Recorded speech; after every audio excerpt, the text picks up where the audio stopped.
आदाब the leader के लिए मैं वसीम अख्तर।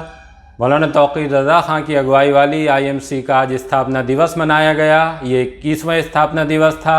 इसे मनाने के लिए एक बड़ा हॉल लिया गया था और इसको मनाने से पहले मौलाना तौक़ीर रज़ा ख़ान का जन्मदिन भी था आज। इसको देखते हुए कार्यकर्ताओं ने उन्हें काफ़िले की शक्ल में मिनी बाईपास से लेकर शहर में घुमाया और फिर उनको कार्यक्रम स्थल ले जाया गया।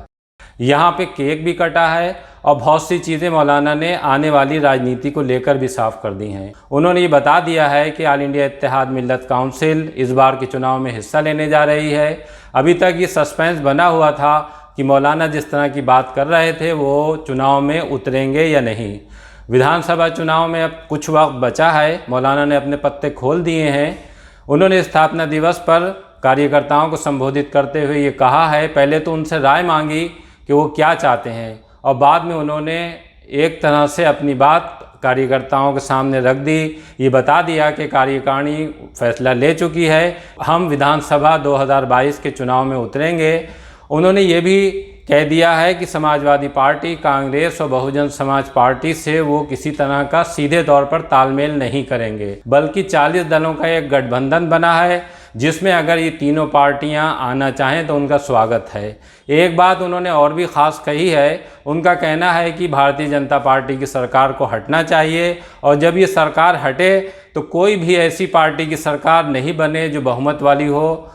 मौलाना ने अपनी लंबी तकरीर में ये कहा है कि मजबूत सरकार प्रदेश में नहीं बनना चाहिए, गठबंधन की सरकार आना चाहिए। गठबंधन की सरकार आएगी तभी लोगों का भला होगा, वरना कोई भी बहुमत वाली सरकार आने पर प्रदेश की जनता का नुकसान होता है। उनका अपने संबोधन में यही कुछ कहना था। अगर हम अब से पहले की बात करें तो ये लग रहा था कि मौलाना की पार्टी ऑल इंडिया इत्तेहाद मिल्लत काउंसिल समाजवादी पार्टी के साथ जाएगी। कुछ इस तरह के संकेत मौलाना से मिल रहे थे। मौलाना से मुलाकात करने के लिए समाजवादी पार्टी के कुछ नेता भी उनके पास आए थे।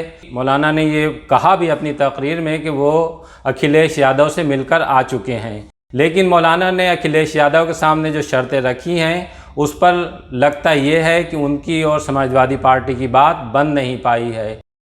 यही वजह है कि मौलाना के रास्ते समाजवादी पार्टी से लगभग अलग हो चुके हैं। आने वाले दिनों में ये साफ भी हो जाएगा। मौलाना जिन 40 दलों की बात कर रहे हैं वो 40 दल कौन से हैं अभी उन्होंने ये साफ नहीं किया है, लेकिन बहुत कुछ उन्होंने तमाम पार्टियों को लेकर जो कहा है वो हम आपको सुनवाते हैं। ये भी बताते हैं कि मौलाना का जन्मदिन कैसे मनाया गया, उन्हें कैसे काफिले की शक्ल में कार्यक्रम स्थल ले जाया गया, वहाँ उनका कैसा स्वागत हुआ है। हाँ, कार्यक्रम की एक ख़ास बात ये रही कि बहुत दिन बाद ऑल इंडिया इत्तेहाद मिल्लत की किसी कार्यक्रम में इतनी भीड़ देखी गई। कार्यकर्ताओं में उत्साह था, जोश दिखाई दे रहा था और मौलाना भी बहुत दिन बाद भीड़ से इस तरह से संबोधित हुए हैं। उन्होंने बहुत कुछ ऐसा भी कहा है जो वो पहले कहते रहे हैं।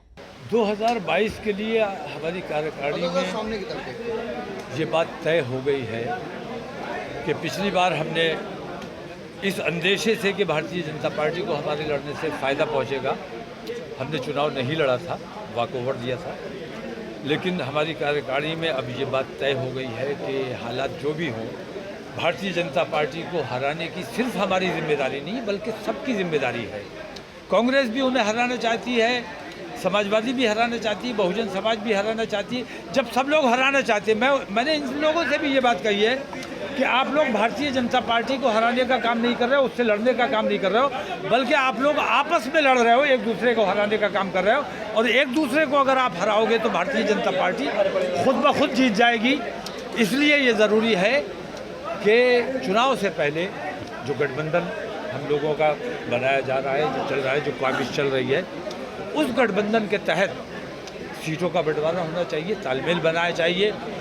और तालमेल बनाकर अगर हम लोग चुनाव में जाएंगे तो बेहतर नतीजा निकलेगा। भारतीय जनता पार्टी जैसी फ़िरक़ापरस्त ताकतों को हराने का काम किया जाएगा।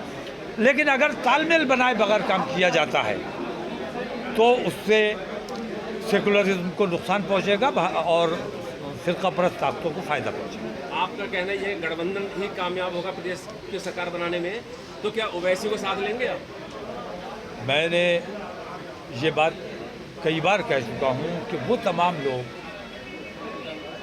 जो चुनाव मैदान में हैं चुनाव लड़ना चाहते हैं, भारतीय जनता पार्टी को हराना चाहते हैं, उन तमाम लोगों को मैं दावत दे रहा हूँ, अगर भारतीय जनता पार्टी से, आरएसएस से तुम्हारी कोई साजबाज नहीं है, मैं ये बात समाजवादी से भी कहता हूँ, बहुजन समाज से भी कहता हूँ और तमाम पार्टियों से ये कहता हूँ कि अगर आपने दरपर्दा भारतीय जनता पार्टी से या आरएसएस से हाथ नहीं मिलाया हुआ है तो आपका हमारे साथ स्वागत है।